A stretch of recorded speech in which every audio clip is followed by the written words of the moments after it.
أعوذ بالله من الشيطان اللعين الرجيم بسم الله الرحمن الرحيم الحمد لله رب العالمين بعدد ما أحاط به علمه. السلام عليك يا أبا عبد الله وعلى الأرواح التي حلت بفنائك. عليكم مني جميعا سلام الله أبدا ما بقيت وبقي الليل والنهار، ولا جعله الله الآخر الأهد مني لزيارتكم. السلام على الحسين وعلى علي بن الحسين وعلى أولاد الحسين وعلى أصحاب الحسين الذين بذلوا مهجهم دون الحسين عليه السلام. أما بعد، فقد قال الله سبحانه وتعالى في كتابه الكريم وقوله الحق وهو أصدق الصادقين: بسم الله الرحمن الرحيم. إنما المؤمنون الذين إذا ذكر الله وجلت قلوبهم وإذا تليت عليهم آياته زادتهم إيمانا وعلى ربهم يتوكلون الذين يقيمون الصلاة ومما رزقناهم ينفقون أولئك هم المؤمنون حقا لهم درجات عند ربهم ومغفرة ورزق كريم صدق الله العلي العظيم. Brothers and sisters, Salamo alaikum jami'an wa rahmatullahi wa barakatuh. In the first night, we discussed that one of the reasons we should commemorate Muharram and the event of Karbala is because Karbala is a university and there are many lessons we can learn from it. And one of the lessons we're going to talk about, and one of the things we're going to talk about tonight, is faith. What is faith? And why do we lose faith? Why our faith becomes weak? And how can we make strengthen our faith? What strategies we can use? What are the things we could use? And obviously look at an example of Karbala, of someone in Karbala who upheld his faith and had a strong faith. Now, often when it comes to a lot of the youth, they think to themselves, a lot of the teenagers think, I'm too young, looking at all these role models, and we have to choose a role model. We've got the imams, we've got the prophets, they're old, they're old, the adults. So I'll probably wait when I get to that age, I'll become better as well. But what if you could find someone who's at your age? What if you could find someone that you can relate to? That would be interesting. That would be good because you can then use them. Say, okay, they're my age, but they're doing it, but they're doing this. So that means I can do it as well. So inshallah, we're going to look at faith. So for those who just joined us, we're going to look at the topic of faith tonight. Now, there are billions of people that live on earth right now and throughout the history, much more. People throughout the history, humankind, they have certain beliefs. Any human being has a belief. They believe in something, right? They have set of beliefs and they uphold to it.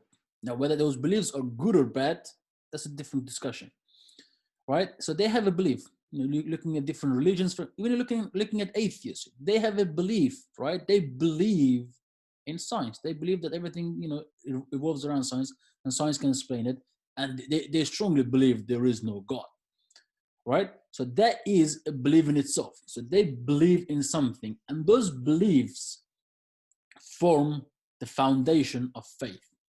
So the stronger your beliefs are, the stronger your faith will be, and the weaker they are, right? If you're, excuse me, if you're not sure about something, if you don't trust something as much, you don't have a lot of belief in it, therefore your faith in that particular area or that particular matter would be weak. And obviously, if your beliefs are good beliefs, then they will guide you towards Allah subhanahu wa ta'ala. And if they are not good beliefs, then they will drive you towards the opposite. Now, that's what basically faith is, right? So I have faith. That means I believe in something. Excuse me. Now, I recited a few verses at the beginning of the lecture, and they were from Surah Al-Anfal, chapter 8, verses 2 to verse 4. So in these verses, excuse me, in these verses, Allah subhanahu wa ta'ala describes the mu'mineen, who are believers. And ultimately, we as Muslims want to be believers. We want to be classified as believers. Sorry. We want to be believers. We want to be tagged as believers. And I'm going to come to why being a believer is a good thing. Everyone wants to be called a mu'min, a believer, a true believer. So Allah in these verses describes him. Allah says, إِنَّمَا الْمُؤْمِنُونَ الَّذِينَ إِذَا ذُكِرَ اللَّهُ وَجِلَتْ قُلُوبُهُم. Indeed, the believers are those when they hear the name of Allah, when Allah is mentioned, their hearts become alive. Their hearts are, their souls are filled with the fear of Allah. Not in the fear that they're scared of Allah. No, they understand how majestic Allah subhanahu wa ta'ala is, how great Allah is, how high Allah is, and how low they are. Right? وَجِلَتْ قُلُوبُهُم. Their hearts are light, they become illuminated. Right? They become alive. They're happy. And وَإِذَا تُلِيَتْ عَلَيْهِمْ آيَاتُهُ زَادَتْهُمْ إِيمَانًا. And when they hear the verses of Allah, verses of Quran being recited, what happens is that they increase their faith by hearing the verses of Allah Quran. And they increase their faith and they put their trust in Allah subhanahu wa ta'ala. They make Allah their wakil. Wakil means an attorney, like a lawyer, right? So when you have a lawyer or an attorney, they do everything for you. You just give them the information, you just give them something, you give them the task, and they'll take care of everything for you. That's what an attorney is, and that's what we say. We say, Allah is my wakil.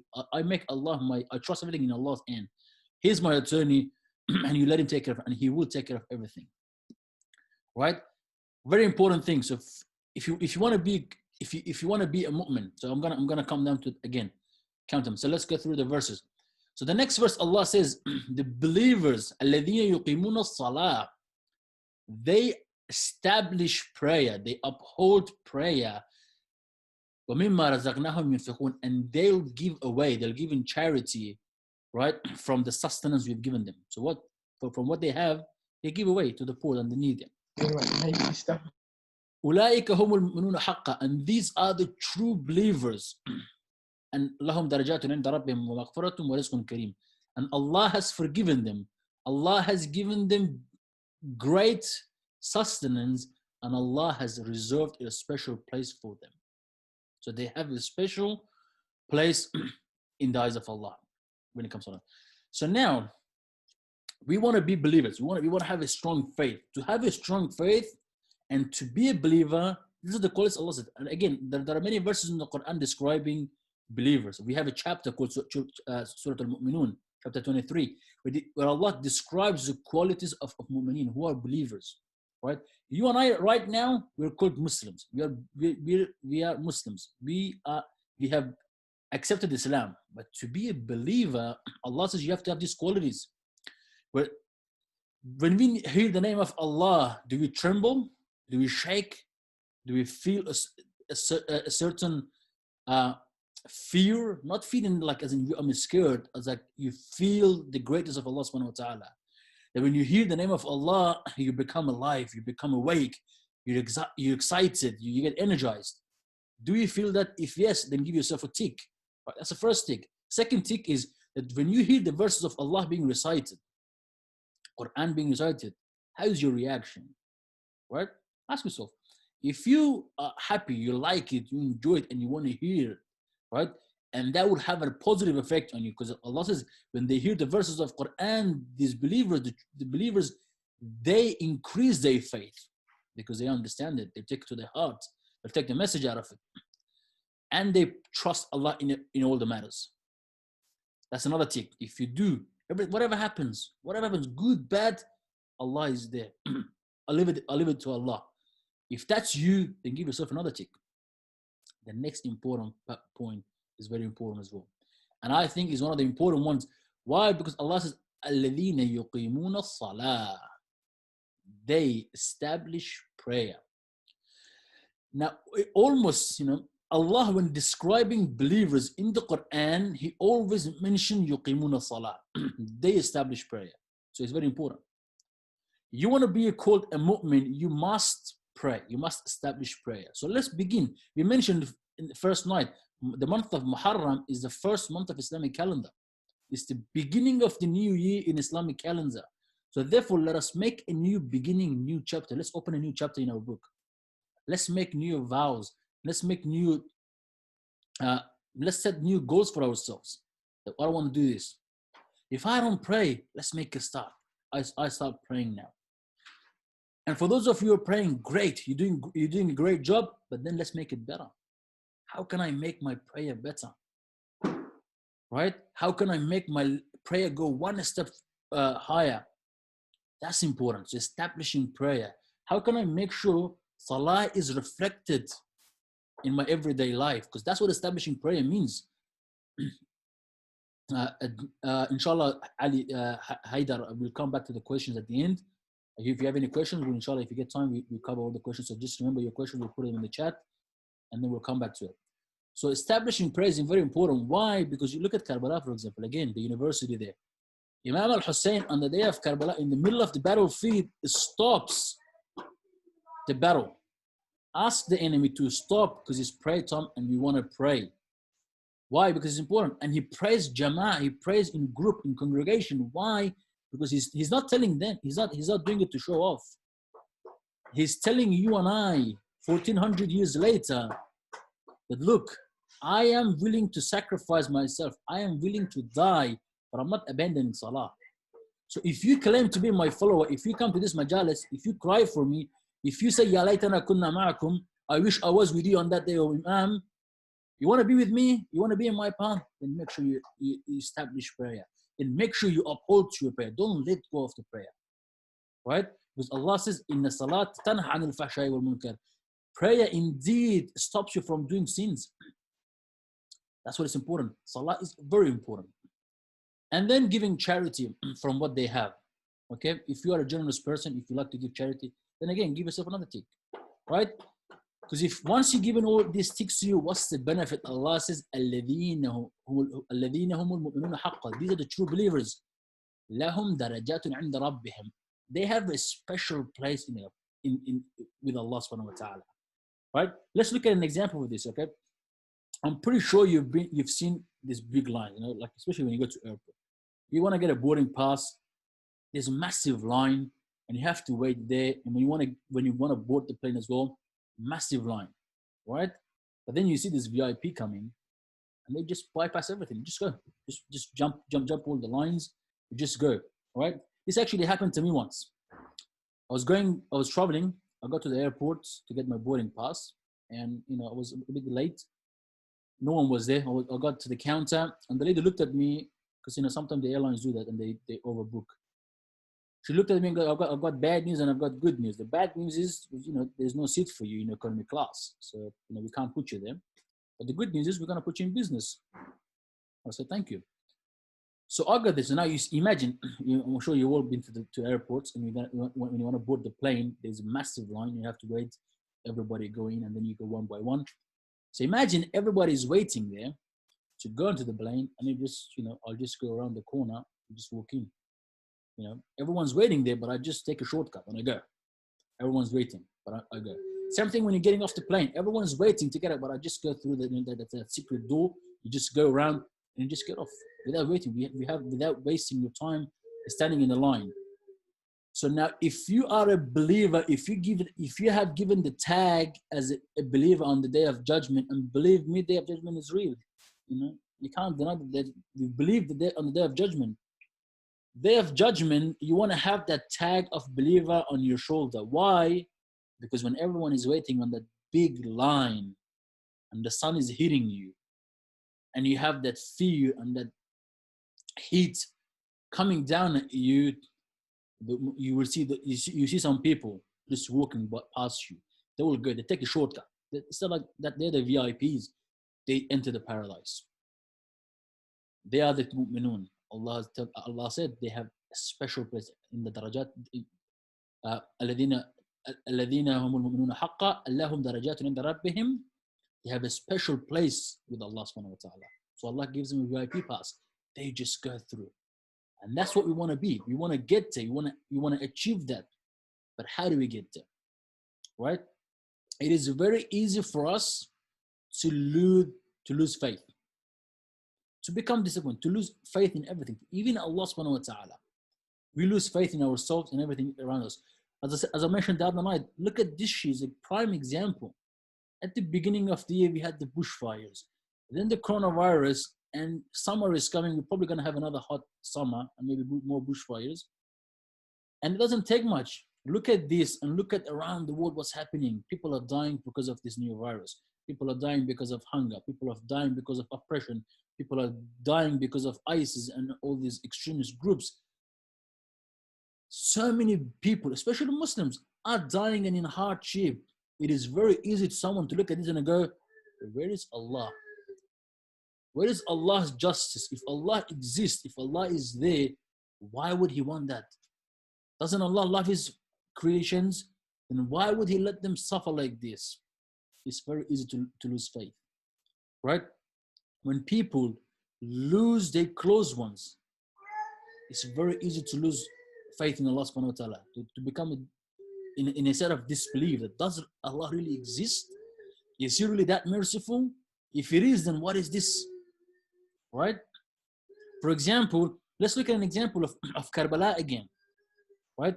I pray to Allah subhanahu wa ta'ala that this doesn't happen to any one of us.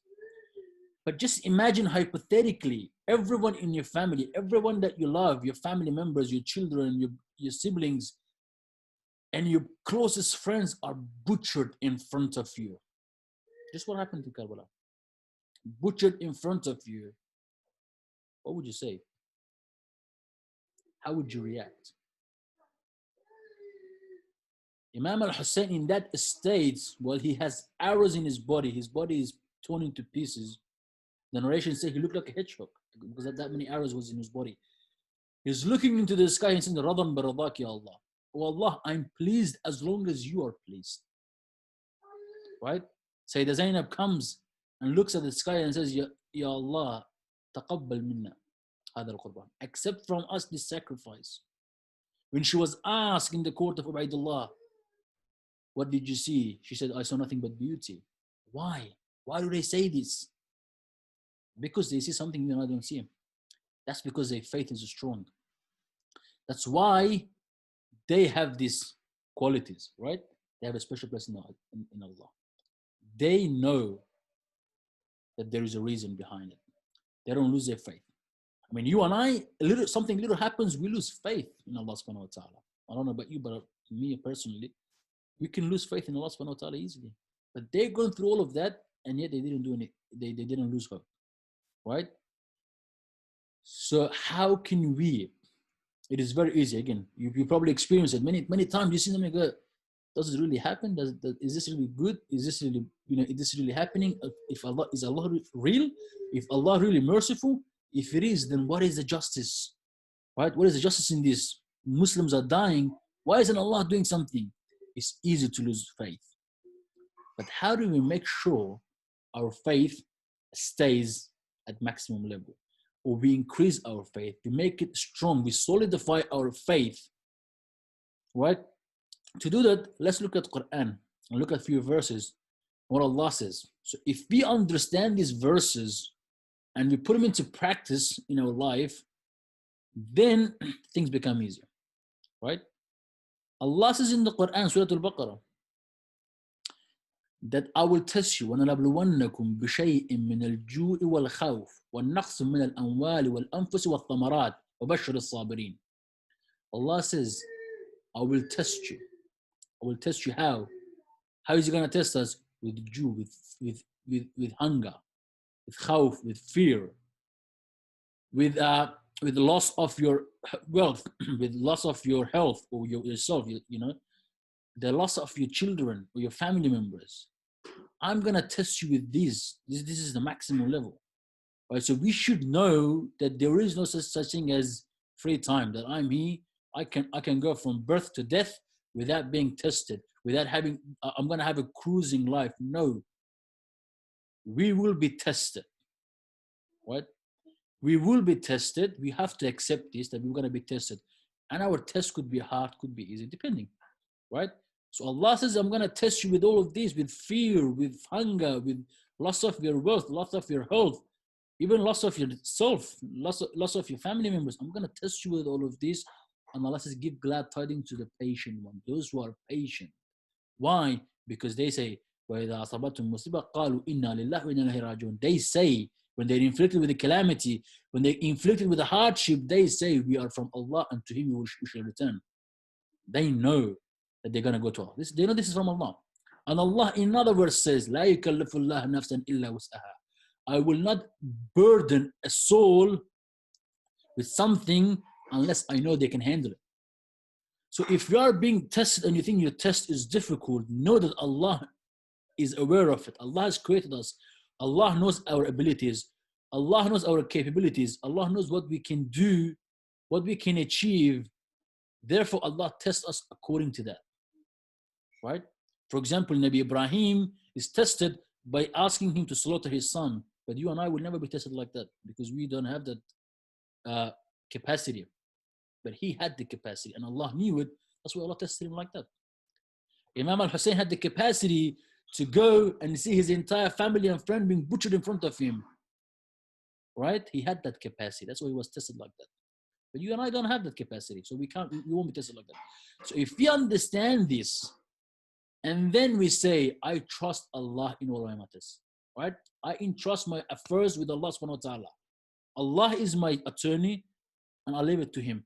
Then everything becomes sweet. Everything becomes clear. Life becomes sweet because no matter how hard things get, no matter how difficult the situation get, I can look at the sky, I can raise my hand and say, oh Allah, if you're pleased, I'm pleased. Oh Allah, help me overcome this obstacle. Help me overcome this calamity. Ease this calamity over me. We get closer to Allah subhanahu wa ta'ala. That's how we get better. So if we know what's at stake, if we know that this is part of my creation, I have to be tested. You are all students. Can you name a subject that you go and you don't get tested on it? All the subjects at school, you will have to sit test for it. There is a reason. Your teacher will test you to assess how well you're doing, whether you can go high or low. Same thing with Allah. If we pass our test, we get elevated. But if we fail, we go down. So Allah is testing us. Allah says, I'm going to test you. We have to accept this reality. And then there are many, again, we're going to come to the example of Karbala in a minute. We see these examples everywhere throughout the Imams. And as I said earlier, we have Imams, we have prophets, we have, these great personalities, but they are most of the time adults. And a lot of the times the youth go, the teenagers go, but they're adults, they're big, they can do this, but I cannot do it. How am I supposed to do that? How can I achieve that? Maybe, I'll wait, maybe when I'm 50, I'll do that, But you and I can start. As I said, it's a new year, it's a new beginning in Islamic calendar. So let's open a new chapter. Let's set some goals for ourselves and say, how am I going to do this, right? And plus, attending gathering like this, majalis like this will boost your faith. And as I said in the first night, every time you walk out of the majlis, every time you walk out of the mosque, you feel hyped up, you feel energized, you feel like you want to do something good, you want to do something extra. You get that feel. So let's try to that. Let's just attend this majalis more often. Let's go to these places more often, to places of worship, right? Let's remember Allah subhanahu wa ta'ala more often, because Allah says, with the remembrance of Allah, you bring peace and tranquility to your heart. You want to be at peace, you want to be comfortable, you want to be at ease, then remember Allah. You're walking to school, say the dhikr of Allah. When you're coming back from school, say the dhikr of Allah. You're free, you're playing your game. You're playing game with your hands, not with your mouth. Your mouth can do. You can do dhikr of Allah. Because if we do that and we practice and we strengthen our beliefs and our faith, then nothing can shake us, not even death. Now ask yourself the question, right? Most of you are teenagers. Ask yourself the question, how do you view death? What does death mean to you? How do you see death? Not just you. Go home. When you finish this today, tomorrow, some other time, ask your parents. Ask your grandparents. Ask your uncles. The elders, the adults, ask them. Your neighbors, your teachers, ask them, how do you view death? How do you see death? Most of the time, they will tell you death is something fearful. It's something that is something that's scary. They fear death. People fear death, right? But then when you go to Karbala, there were people who didn't care about death. Death meant nothing to them, right? And one of those people, one of those personalities was someone by the name of Qasim ibn Hassan, a 13-year-old boy, a teenager. At the beginning of his teenage years, he's a teenager, he's 13-year-old. He comes to his uncle. He was the son of Imam al-Hassan alayhi salatu wasalam. He comes to Imam al-Hussein alayhi salam. He says, Ya Imam, or uncle, everyone's gone. Your companions are gone. Ali al-Akbar is gone. My other uncles are gone. My cousins are gone. Please let me go. Let me go and help you. Let me go on the battlefield and sacrifice myself for your cause. Imam says, no way. You are my brother's treasure. This is what I have from my brother. You remind me of him. I cannot let you go. So he kept on asking, he kept on begging. Imam Hassan refused. So he eventually goes and brings a letter. Qasim, this 13-year-old boy brings a letter. Gives it to Imam al-Hassan, Imam al-Hussein alayhi salatu wasalam, sorry. Imam Hassan looks at the letter. The letter was from Imam al-Hassan alayhi salatu wasalam. He wrote a letter to his brother. And in that letter, he says to his brother that there will be a day that you will be in trouble. You need soldiers, and I won't be there to help you. But I have a son. Let him go. Let him be at your service. Let him sacrifice for you. And at that moment, Imam Hassan starts crying. And then looks at Qasim and asks him the same question I ask you. He said, Oh Qasim, how do you view death? How do you see death? Now, most of us, as I said, death is a scary thing. But Qasim looks at his uncle with absolute certainty and says, dying in your path, if I have to die in your path and for the sake of Allah subhanahu wa ta'ala, then this is ahlaha min al-asal.